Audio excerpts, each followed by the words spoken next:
Ding, ding, ding, ding, ding. If we had fireworks, we'd shoot them off. We just got some analytics back. This podcast, you can either watch it on YouTube or you can listen to it on a whole bunch of different audio platforms. And the viewers we had in the last 28 days, we had 34,000 views. Wow. That's a lot. Yeah. So you're going to be a star. Yay. How about that? Wow. So thank you. It's exciting. Thank you for watching or listening to Odyssey House Journals. I'm your host, Randall Carlisle. My guest is Matthew Arrigo, who is a superstar clinician. He guarantees success, money back, guaranteed, right? Of course. So, yeah. No, actually, he has worked in our treatment program for years now, and that's how I got to meet you, because you were working in our program that is in the jail, right? And I just found out, I presume that most people who work at our place are in recovery themselves. And I just asked Matthew if he's in recovery, and he said no. No. Then why the hell would you want to work in the field of recovery? What got you into it? Oh, this is kind of a long story. Well, we've got a half hour here. Okay. Well, substance addiction was the last thing that I wanted to do.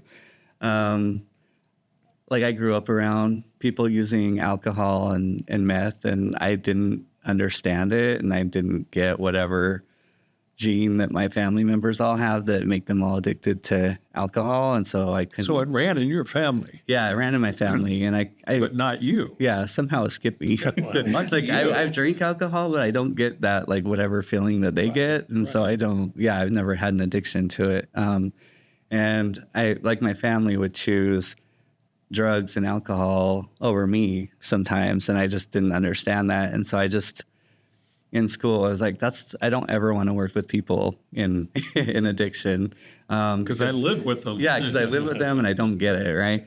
I actually wanted to help people who were victims of domestic violence because I grew up in a violent household, and I wanted to help people who could relate to what I've been through. And I got my dream job when I went to the DA's office, and I got to work with victims of domestic violence in my first internship in school. And I got to help them meet with attorneys and advocate for what they wanted to see happen with the cases. And I loved that job and I wanted to stay there. But I only had a bachelor's degree when I graduated, and they hired master's level clinicians at that time. So I couldn't stay there. And when I went into grad school and I went to the practicum fair, I was looking for something like that, and I couldn't find anything that was like that. And so I was just going to all these different places, and I happened to be walking by where drug court was, and I didn't know that that's what they were. I just went into the room and sat down, and I was listening to them talking, and I was like, okay, I like the person that's speaking. I feel like she has good energy. And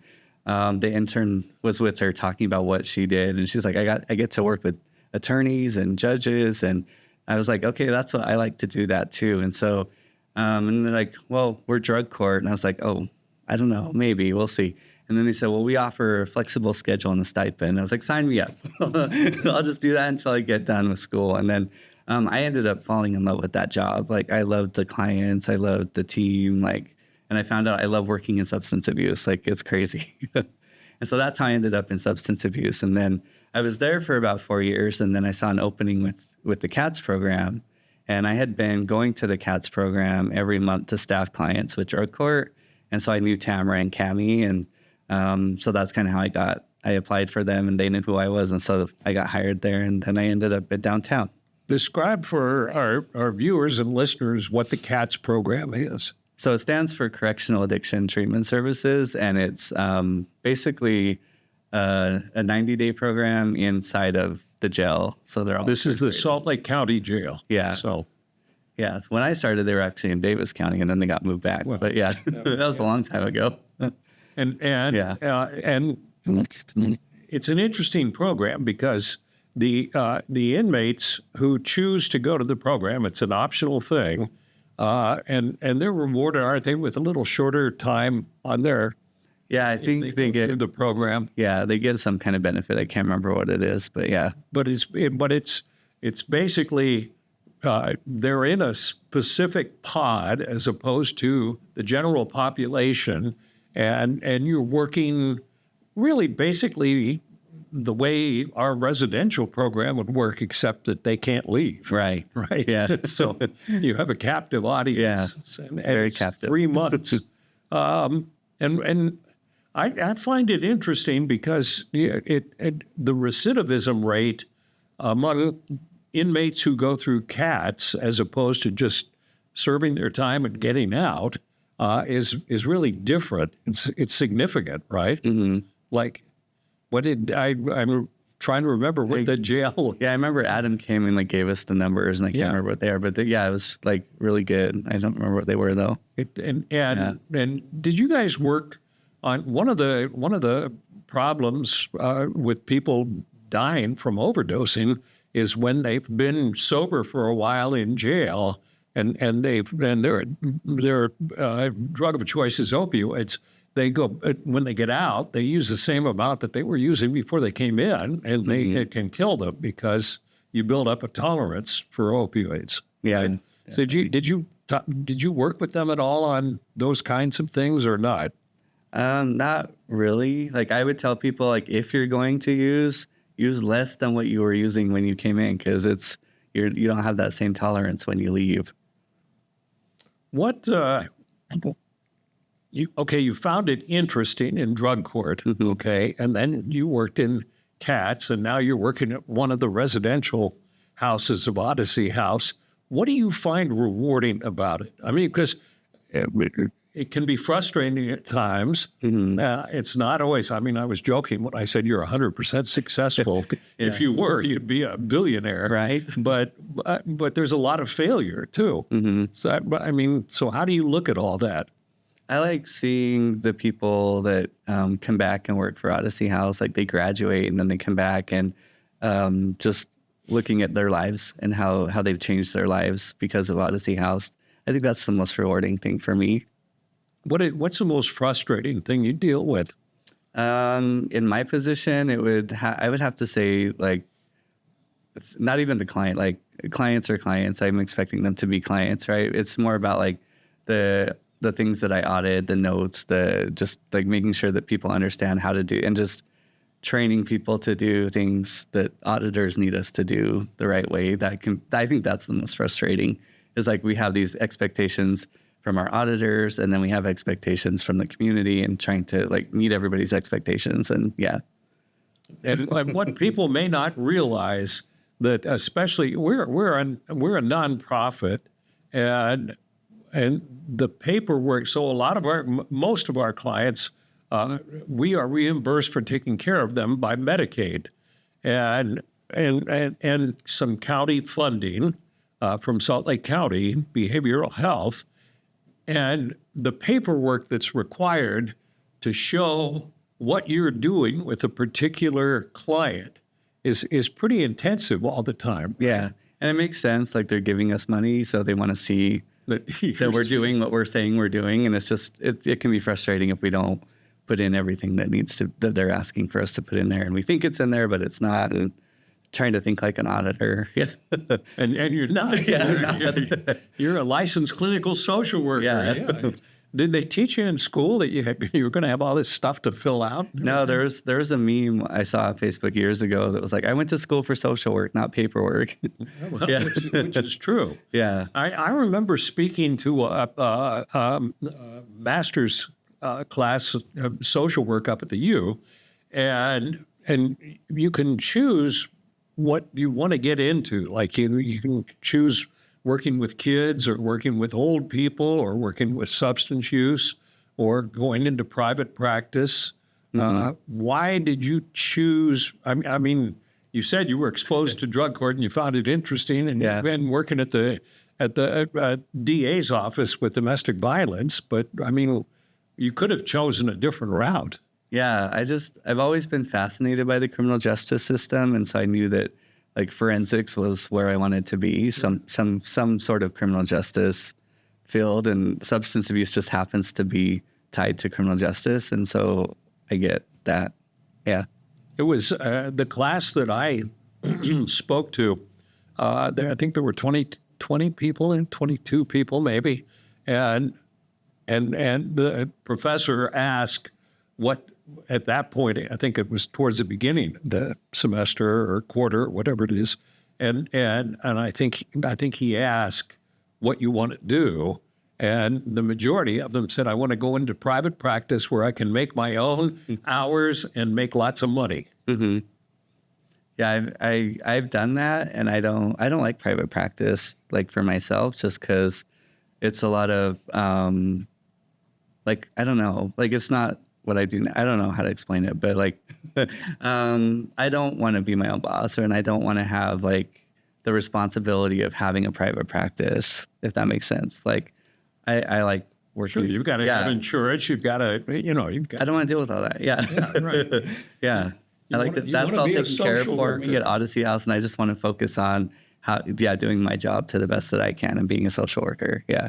I've noticed, I certainly have no training at all like you do, but I've noticed over the years that I've been here that you see some people when they come in to the program, that there's a certain point that they get to that all of a sudden there seems to be some clarity in their eyes and the way they're looking at life and everything. And it's like they've turned a corner or something. Can you describe that? Do you see anything like that? Yeah, I have a small caseload of clients, and sometimes I'll see that. Like I have one client now that when we're talking and I see something click, and he'll reframe what I said to him in his own words, and I see it clicking. And even I saw him in a group, and he was explaining like how he should treat relationships like this egg that was being passed around in the group. And I saw like the light bulb click for him in that moment. And I see those with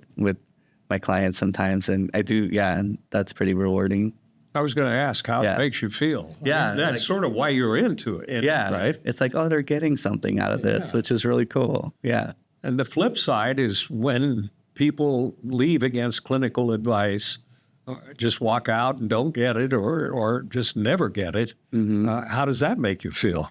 It's very sad, especially like when you get to know somebody and you get to like them, and it's just like I see what's going to happen if you do this, if you make this choice to leave, and it's not their time or they're not ready, and sometimes we get news that people pass away, and that's the saddest thing. And yeah, I think that's the worst part of this job is when you hear like someone overdosed or somebody took their life. It's and we've even had it in.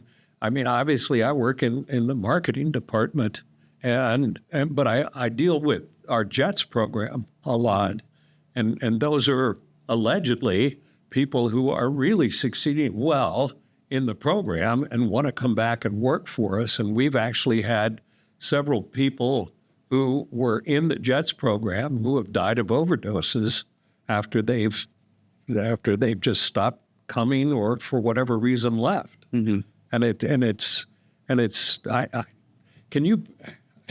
we talk about it sometimes saying, I never saw that coming. I mean, can you tell when people are in danger of doing that? I mean, can you? Not always. Like sometimes there's some signs, but not always. Like there's sometimes you think, well, they're really doing well, and then they leave, and then you find out that they relapse or they come back and like, I missed something here, and so I came back to see what it is that I missed. What is it that what are the characteristics of somebody coming in that they can successfully find recovery? I think one thing for me, if they're not focused on the time, like people that come in and they're like, okay, how can I get out of here as quickly as possible? They're not, like, you're not going to succeed if that's your mentality, right? Your mentality needs to be like, what can I get from this program? And it shouldn't matter how long it's going to take. And so if their mind is not like focused on the time frame and getting out and getting back to life, then I think that's probably at least for me, the biggest indicator that that they have a higher chance of succeeding. And in the Odyssey program, some programs just say, okay, we're a 30-day program. You're in, you're out.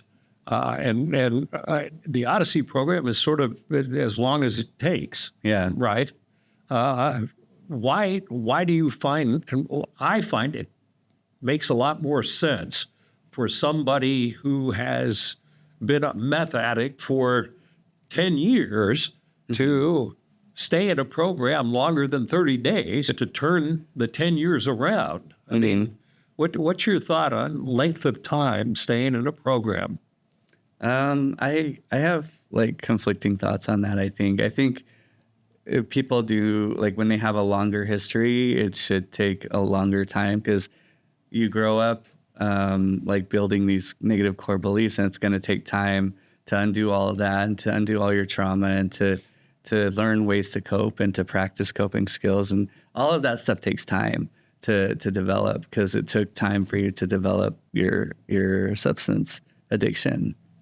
And so that's one side of it. And then the other side is like, we used to be a 3-year program, yeah. And now we're like 30 to 60 days, or 3 to 6 months. Right. And a lot of that has to do with like being able to justify a level of care and like seeing the behaviors. And so, yeah, so like on one hand, yes, they need more time. And on the other hand, it's like, how do I justify someone being in here if they're showing that they've mastered all these things that we've asked them to master? Does that answer your question? Yeah, to me, it just, as an outsider, not an expert like you, but it makes more sense to me that if you've been doing something for a long time, it takes some time to turn that around. Yeah. And 30 days is not very long. I mean, I went through an IOP program that was 90 days, and I thought it was forever at the time, but I relapsed after 9 months, and then went back through the same program, and then came out, and I've been clean for 14 years. Yeah. And it's just sort of was my motivation, because it was the same program, same people. So it's like, and I got it I understood what they were doing the first time. It's not like I didn't understand it. Yeah. But it was just, I was more ready, I guess. Yeah. I think the best part is, if you're not ready, it really doesn't matter how long you're there. What do you think about, because Odyssey, because of the nature of the program, has a lot of people who are court-ordered to come into the program. What is your view in terms of the success of somebody being ordered into the program, or somebody who maybe wants to come in on their own? Is there a difference? I think that there's mixed. I think people can find motivation if they're court-ordered. A lot of people will tell me, like, if I leave here, I go to jail. I'm like, well, there's motivation. You don't want to go back to jail, right? Yeah. Or I don't want to go to prison. So there's something to work with there. And then we have people that are like, well, as soon as I'm done here, I'm going to go right back to whatever I was doing. And it's like, okay, well, what can I help you with while you're here, right? And like, so hopefully they can gain something. But I just think it's mixed. And we have people that come in here voluntarily, and they still are just like, they go right back to same old behavior. So I don't know that there's like one's going to make it versus the other. I facilitate a family support group, and they've all reached it's primarily parents who have addicted loved ones, and they've all reached the conclusion that they can bitch and moan all they want, and it's not going to persuade their kid to stop doing whatever they're doing, because the kid wants to do it, and the kid needs to want to stop doing. Yeah. And we talk about kids who have gone through like 7 or 8 different treatment programs, and the only thing we try to glean out of it is the fact that maybe, since the programs didn't result in long-term recovery, maybe they pick up something from this program and something from this program and something from this program, and then suddenly something clicks. I mean, is that a realistic way to look at things or not? I think so. I think people, like even people not in substance abuse recovery, like they'll pick up things from different places. And like maybe I'll pick up something, like I picked up something from drug court, some skills when I worked there. And then I went to CATS and I picked up skills from there, and now I'm picking up skills from downtown. So I think it's the same with recovery. Like you can pick up stuff wherever you go, whether or not you take the whole thing. Like, Right. like Odyssey House isn't for everyone. There's people that are like, I don't like all of Odyssey, but I like this one thing that I'll take with me. A lot of people, like they hate the encounters, but they'll be like, you know what, I can actually use this in my real life. Like I can express my feelings to somebody in an assertive way now. Describe for people out there watching or listening what encounters are. An encounter is a way for you. So you write down on a piece of paper how you feel when someone impacted you in some kind of way, so that like when you're. And I'll throw out an example. Yeah. Okay. You and I are in the program together, and we're bunking in the same room, and you see me reaching into somebody else's drawer and stealing something from them. Yeah. And I didn't think you were watching. So what happens after? So then if I were to write my encounter, I would say, I felt, however I felt, like I felt offended or disgusted, or that you would steal something from somebody else. And then when my feelings are not so charged, I can run my encounter where I give you that feedback and I say, Randall, when I saw you steal that whatever from somebody, I felt a certain kind of way about it. And then you would answer to my feelings. And then You jerk. Don't say that. No. you would say, like I validate what you're saying and I hear what you're saying, and maybe my perception was wrong, and you could explain like, oh, I wasn't, this person let me borrow this, and so Yeah, they told he me told to me. go ahead. Yeah, but my perception was that you were stealing, and so we have this conversation, or you might have been stealing, and you're like, yeah, I have this problem, right? And so I need to work on that, and so, but yeah, like encounters are just a way for you to have a conversation with someone in an assertive way, so that I'm not talking about you to people, I can talk to you. And you're not saying, and I had to think about all this when I first heard about encounters. You're not saying, Randall, you're a thief. No. You're saying, Randall, what I saw you do made me concerned about the safety of all the people in our room or something. Yeah, definitely. And my response can't be, you jerk, Matthew. It's How dare you? Yeah, no. Right. And so you're teaching people who may not have very good skills in terms of interpersonal relationships because of their out on the street dealing and stuff like that, because it could be more violent, their encounters, or at least verbally violent. Yeah. And it's learning how to get along in society, really, if you think about it. And it made a lot of sense to me when I thought about it, because lots of times I used to scream and yell when I was working in TV at somebody screwing up and stuff like that, and it really doesn't accomplish anything. Yeah, Except they think I'm a jerk. exactly. You said you were motivated to get into this because of addiction and abuse that you grew up with. Mm-hmm. Do you have a better understanding now of what you grew up with, and how do you look at that as opposed to the way you used to look at it before you got into your profession? Yeah, I would say I absolutely have a better understanding. I'll never know what it's like for someone who has been in, an addiction. But I've worked with people that have told me their stories, and I listen and I hear like what it's like, how they explain what it's like for them. And there's a lot of commonalities where they talk about like, oh, the first time I ever used meth was like just this warm hug that is just like the most amazing feeling ever. And I've come to realize like it wasn't that they were choosing substances over me. It's that the substances were controlling them, and like they just wanted, for whatever reason, like there's a lot of trauma in my family, and so it helps them to escape those traumatic symptoms and feelings and things like that.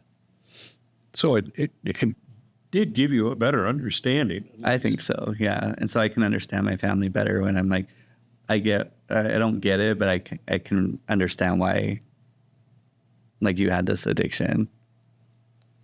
What that it's an interesting question, because some of our therapists are people in recovery. Okay, you're not. Is it harder to establish credibility with a client who is dealing with addiction because you don't understand firsthand addiction? That's a good question. Yeah, I get asked a lot. Like, well, do you have an addiction past? And I tell them no, and they're like, well, how can you relate to me? Right. And I let them know, like, well, I can't relate to like what you've been through, but I can relate to what your family members are going through, and I can relate to other things that you may have dealt with. Like, I've dealt with trauma, and I've dealt with depression and anxiety, and so like I just have different coping skills than you. Not necessarily that they're better, they're just different. And so usually, like, when I explain that, it kind of helps to people to be like, oh, okay, I can relate to you. But yeah, I don't really feel like I've ever had a difficult time because I haven't had that, addiction past with relating to people. Do you what's your relationship with the rest of your family now? Is it any different than it was, or? Yeah, I'm a lot more understanding of things, and I feel like, I mean, I've always been close with my family members, and so it was hurtful when they would choose things like, and they would go off and like, oh, we're gonna go to the store, and I'm like, I know what that really means. Like, they're not inviting me, right? And they're going to the store. Those people. Matthew's straight. Exactly. Yes. So I always knew what they were doing, and it was kind of hurtful. Like, they're going to do this, but like, I feel like having that understanding, like, again, like I feel like our relationship, at least on my end, I'm not holding the resentments that I used to hold on to. What do they think about your profession? Are any of your relatives? They all tell me that they're proud of me and that they're. Are any of them still in addiction? Or I'm not. You don't have to say. Well, I'm not really sure on some of them. Like, like I know that my brother has struggled with alcohol, and he lives in Montana right now.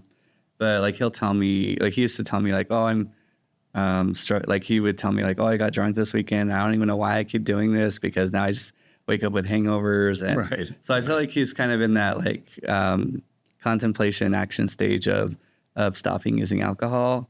He's told me he hasn't used meth in years, which I think is great. My cousins, I'm not sure where they're at with I don't really pry and like ask, like, are you using still? Right. Like, I assume that they're doing well. Like, I know my one cousin's been to treatment, been to many treatment centers. Even talking about, like, what if I go to Odyssey House? I'm like, well, I can't work with you because we're related, right? But yeah, like, I think she's doing well, but yeah, and I haven't seen like those same behaviors where they go off, and so I'm hopeful. Well, I mean, if you were in my family and I was still an active alcoholic, I don't know that I'd want to hang around you, because I would be afraid that you would judge me. Yeah. You know, even though you're trained not to judge people. Right? Exactly. But because of your credentials, it'd be like, yeah. Well, thank you for all you do. I'm like, I wish you could have a money back guarantee that you'd be 100% successful. Me too. Yeah. Can you imagine? Yeah. Thank you for sharing your thoughts. We've never had somebody on the podcast just dealing with the clinical aspect of dealing with people in addiction. So thank you for sharing. Thank you for inviting me. Matthew Arrigo. Yes. 100% guarantee. Just call 1-800-SOBER forever. Yes. Yeah. Thanks, Matthew. You're welcome. And thank you for watching or listening to another edition of Odyssey House Journals.